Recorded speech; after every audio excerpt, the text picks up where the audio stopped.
Dr. Reddy, in our last segment, you talked about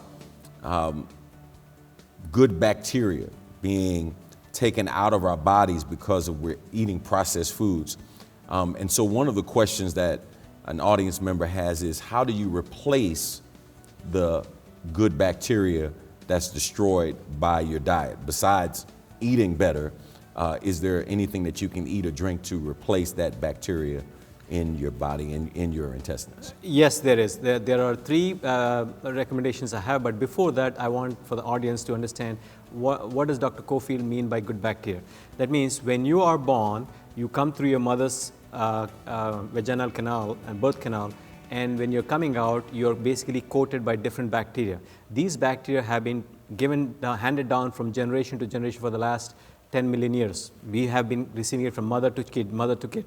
So when the baby gets these bacteria, they enter into his or her gut and populate the colon and stay there. That means if I am made of 10 trillion cells, I harbor in me and on me 100 trillion cells. That means my total count, cell count, is 110 trillion cells. Of the 110 trillion cells, 10 trillion cells are me, and 100 trillion cells are in me and on me.